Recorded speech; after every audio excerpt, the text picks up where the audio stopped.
SEC Insider Hit this morning, brought to you by Boar's Head. Boar's Head and Game Day. Perfect pairing. Their meats, cheeses, and hummus, turkey, roast beef, ham, pepperoni, among many, many others. Boar's Head, family-owned and operated, same family since 1905. When it comes to game day, it's always powered by Boar's Head. Get you a good Boar's Head spread on Friday, Saturday, or Sunday for college football and the NFL. Out of Bounds, 105.9 The Zone, ESPN. Welcome in. We're streaming live on the Out of Bounds radio app, and then you can watch the webcast on YouTube. Search Out of Bounds Sports. Welcome in Mike Detillier, at Mike Detillier on Twitter. WWL Radio TV New Orleans, Saints, LSU, Insider. He joins us on the Abita Pecan guest line. And, all right, Mike, are you doing all the cooking or someone else in your family for Thursday? Come on, you know damn well I ain't doing the cooking. No, I might do it another day, but Thanksgiving, no. Somebody else is doing that. So, and I'm pleased about it. Amen to that, buddy. So, but I got a son-in-law. He he knows how to fry those turkeys really well. So, yeah, he does a good job with it. And for me, chicken and sausage gumbo, I can eat that any day. But got seafood gumbo for Thanksgiving. So the chicken and sausage can wait. I'll eat that shrimp and crab meat one. Ooh, that sounds delicious. Well, I'm heading down to Mike's, I guess, Thursday morning. Yeah, so. we got plenty. You sound like Hebert. He went ahead here, too. Man, he told me that last minute, I'm going to your house to eat. Okay, good enough. All right. Mike D on the Out of Bounds show. Mike, we'll talk about the game. Sean Payton did it again. He comes up with a great game plan, scheming around what Taysom Hill can do. And the Saints did what they needed to do against Atlanta. Your one big takeaway on Saints-Falcons. Well, yeah, Taysom's going to get the headlines, and he did a really good job. And, again, Sean's brilliant as an offensive coach. I mean, there ain't no ifs, ands, buts, and maybes about it. And, sometimes he'll overthink things, and he's a little impatient in the running game. But, man, you give him time to come up with something, and he makes it work. And, Taysom really played well. Not only as a runner, but he threw the football better than I thought he would against the Falcons. Now, the thing in the NFL is sustained success doing it, okay? You can do it one game, but now everybody's kind of figured out a little bit about how you do it. So now it's the football chess being played. But I thought Sean did a great job of adjusting his game plan to the skill set of Taysom Hill. And Taysom came through big time. Last summer, we did a couple of events together, him and I. And, Taysom was, I just want an opportunity. And, he's a driven guy. And you think about all the injuries that he had at BYU. Every year he was hurt. He had a torn MCL, ACL one year. He had a fractured leg. He had a Liz Frank foot fracture, and then an elbow injury. So he just mounted it up. I told him, it's like a version of MASH. I've seen it already, all these one after the other, and yet look how he plays out on the field. So he came through big time, but really the story was the Saints defense. I mean, they got after Atlanta in the absolute worst way, and, they were just trying to get out of the way. And you look at Matt Ryan, he had no shot in that game. And I wrote this, in the last 11 games since 2015, the Saints are now 7-4 against the Falcons.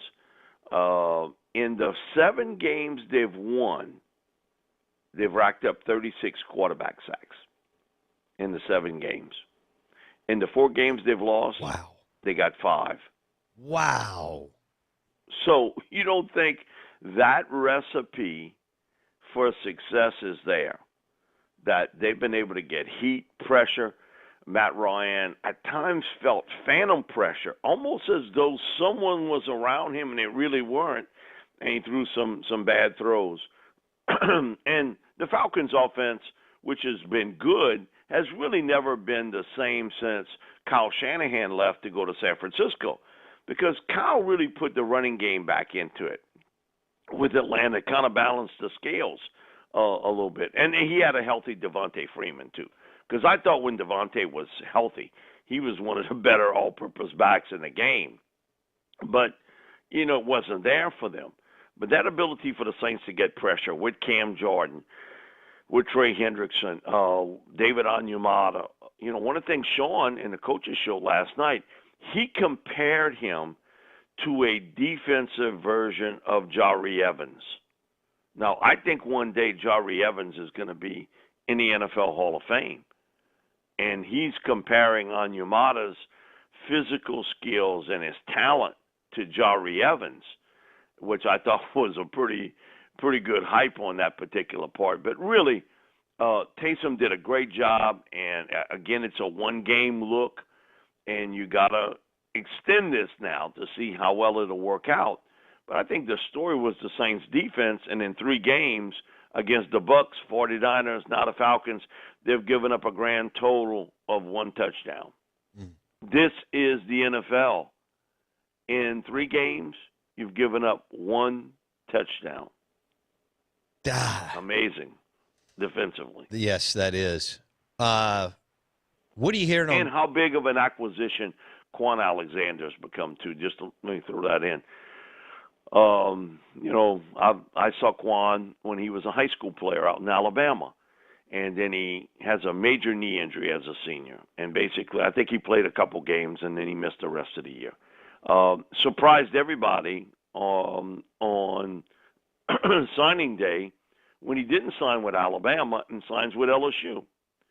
He becomes a starting linebacker at LSU as a true freshman. Breaks his ankle. Had a knee injury at LSU, but then stayed healthy. Had a really big junior year, came out early. And, he's had various success with the Bucs, where he had another knee injury. He goes to San Francisco, signs this huge contract, tears his pectoral muscle.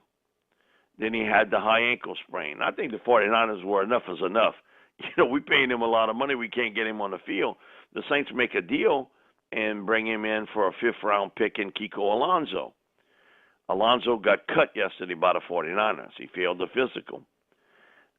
In less than a week after he had to sit out 7 days because of that COVID protocol that you have to do, he beat out Alex Anzalone. He's the starting linebacker for the Saints. In less than a week. No. Now, again, I can't tell you if Quan can stay healthy for a period of time. But if he can, he's a big addition to this defense because of his foot speed, his quickness, his instincts to the football. And he had never been used much as a blitzer. At LSU, that wasn't his forte. It wasn't his forte with the Bucs, and certainly wasn't with the 49ers.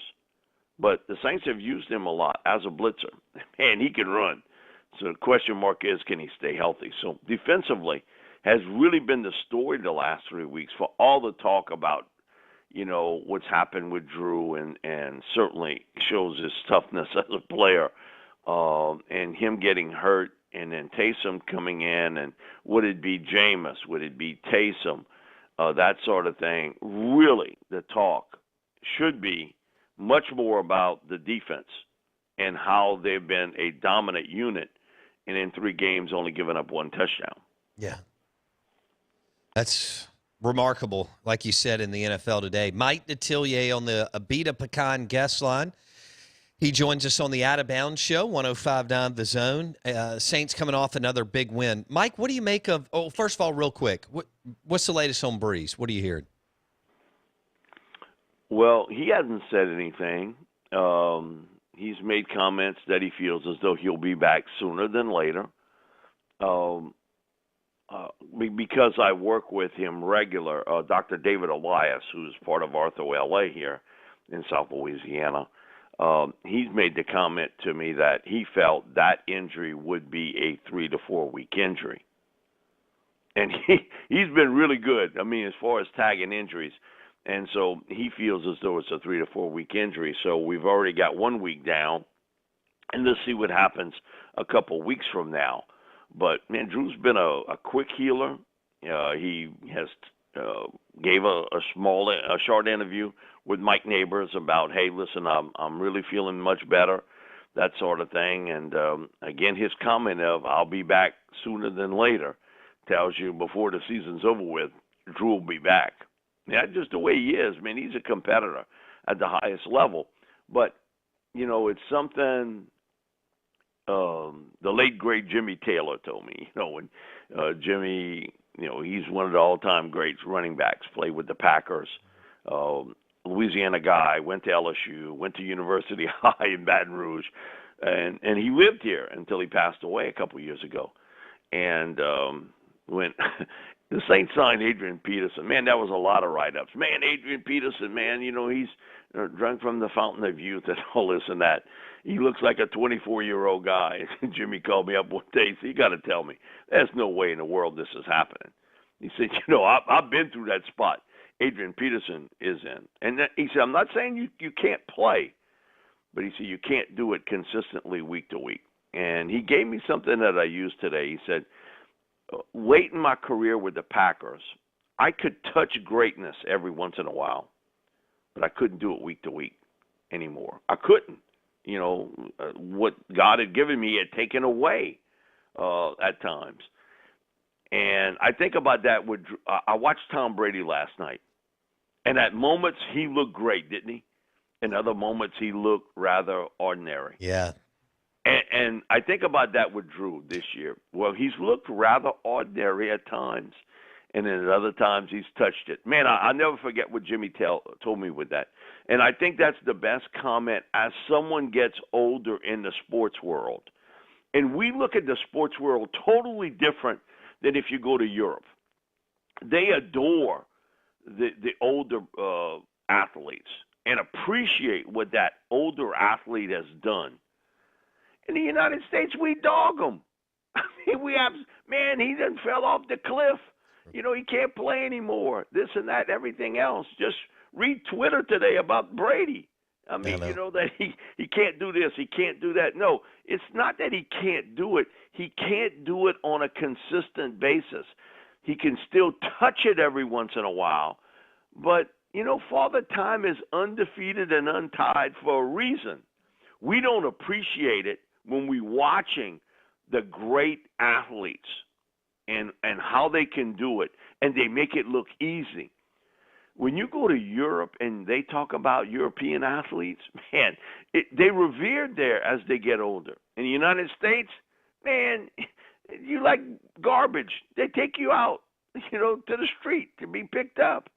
It's amazing how our culture and our thinking of athletes are totally different than many other parts of the world. Man, get rid of that guy. He can't play anymore.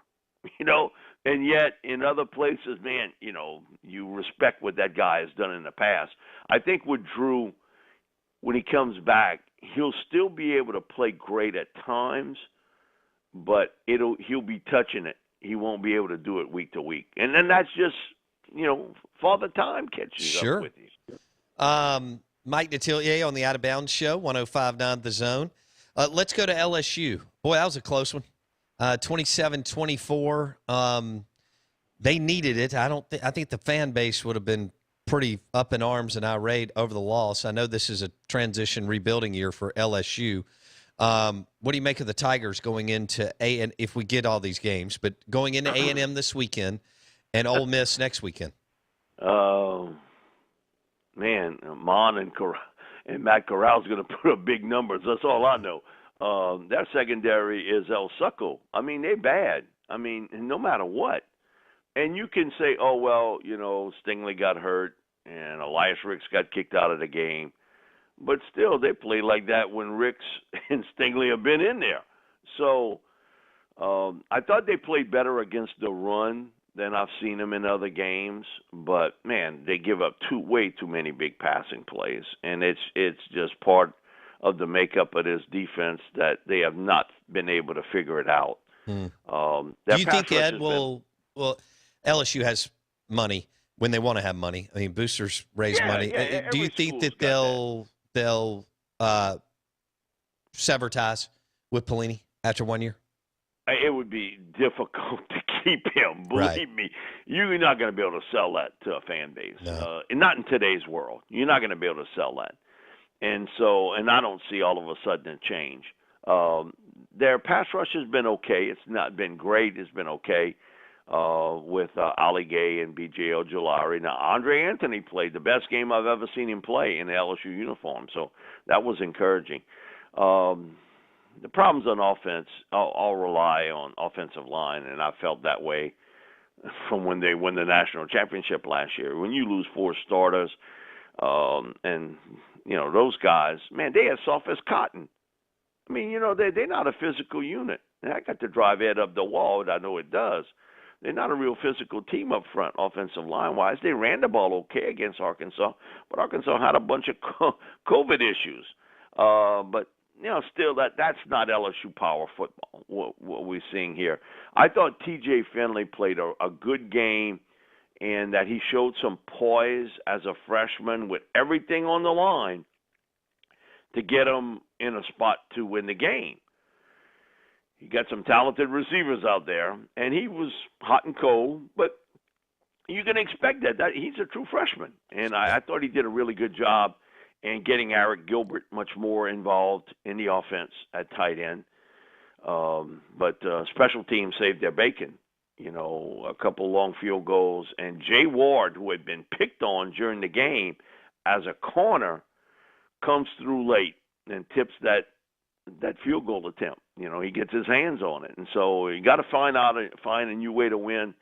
Ed has told me, I guess it's maybe almost 2 weeks ago, I had a long sit down with him, and he had told me, hey, listen, Mike, somewhere along the line, we're going to piece this together. He said, I just hope it ain't the last damn game of the year. But he said, I just got a feeling we're going to be able to piece this together. And one of the things he told me, man, we got to play A&M. We got to play the Alabamas. We got to play the Floridas. We taken some whippings, and we're going to take a few more. But I want to know who's going to get in the foxhole with me. Because he said, when I look at this team, I don't know how many of them guys are ready to jump in there. I want to find out who's going to be willing to jump in the foxhole with me and fight this out. And I need to find some leaders. And look at that LSU team a year ago. Man, I could have found about almost 24 of them. Today, I can't find any of them. Mm. I can't find any leaders. They all started looking around about, who's going to take control here. That's not a coaching thing. Come on, players got to lead. Oh, Leach said the same thing. He said the same thing while they're in major transition too. And he said walking up and down the sideline against A&M, he just didn't see what he needed to see from the players as far as what you're talking about, taking ownership, making things happen. Obviously, they played better last weekend, but I know where you're going there. What do you think? I mean, if he lets go of Pelini, I can't wait to see what direction Ed will go in late, now that the season's going to go well into December, late December or January. I think that'll be a fascinating hire, Mike, once he and Pelini go separate ways. Yeah, and he's always told me, listen, I did 3-4 defense because that was Dave's specialty. But Ed's always been a 4-3 coach. He wants 4 down linemen. And that's not going to change. Whoever they're going to hire, he's going to be a 4-3 coach. Ed likes that aggressive approach to get after the quarterback and that sort of thing. So he's going to go that route with it, and I don't know how Bo would survive this year, after what's happened. He gave me a number, and this was before the Arkansas game, that they have given up 52 plays of 20 yards or more this year defensively. That's shocking. Yes, with LSU personnel, regardless of a rebuild, that's shocking. And so his deal is, man, it just ain't against the pass. We've been gashed in the running game too, and so, and the one thing with Ed, he's, because I read a few things, and you got people say, oh, he's trying to dodge Alabama. Man, you don't know him. Man, he's one of the most competitive guys. I've been doing this a long time, and I grew up with him. I know one thing, he's competitive, dude. It don't make any difference. If we had time, I could tell you some real good stories about just how competitive he is. But, no, he's the type of guy that, it don't matter. Take a bad whipping against Alabama or A&M or Florida, whatever. He's competitive, and he's the most upbeat guy, too, about things. And that's the one major change I saw from him when he was at Ole Miss. I thought he let the losses really get to him, and when they would win, he'd get way too high with it, and the losses would drag him down. Mm-hmm. He's much more of an even keel guy at LSU, and two is I think he's the type of guy he's the most upbeat of the bunch. But here's the craziest thing, Bo. For as bad as things have gone this year, okay, with the losses, players, coaches, all the upheaval of the summer months, then you lose Jamar Chase and Tyler Shelvin and Kerry Vincent Jr., and you get your starting quarterback knocked out. And as bad as they played, they're either 3 or 4 in recruiting. My thing is, how the hell can you explain that? This is a team that's got the canoodle kicked out of them, and every bad thing that could happen happened to them, and yet they're in the top 5 in recruiting. I mean, to me, 17-year-old kids, they seen what's going on, but they still believe, and they remember last year of those moments at LSU, that Ed has done an unbelievable job recruiting. I got to see his power half hour on Thursdays. They call up high school coaches, all the assistants. They're on the phone with high school coaches, wishing them well, for the Friday game or Thursday game, whatever. And Ed ends it. They give the cell phone to Ed, and he wishes the coach good luck and all this and that. But, I mean, it's amazing. I counted 32 phone calls in a half an hour. Good. Calling high school coaches across the country. And I'm like, what the world's going on? So he's laughing. He was like, hey, listen, you sitting there, get on the phone, call a high school coach. Not me, dude. I ain't involved with this. And he just kidding me with it. But, it goes to show the, detail that he does in the recruiting part of things is just amazing. Just amazing. Mike Detillier, WWL Radio TV New Orleans on the Abita Pecan guest line. Mike, happy Thanksgiving to you and your family. We will talk next week, my friend. Thanks. Happy Thanksgiving to everybody listening. Same to you, Bo. Thanks, Mike D. Take care. Mike Detillier on the Out of Bounds Show. 105.9 The Zone. Brought to you by Edwin Watts Golf Shop on County Line Road. For all your golf clubs, golf balls, golf accessories. Well, it's Edwin Watts Golf Shop on County Line Road before you go to Live Oaks Golf Club. I think Bar 2 may join.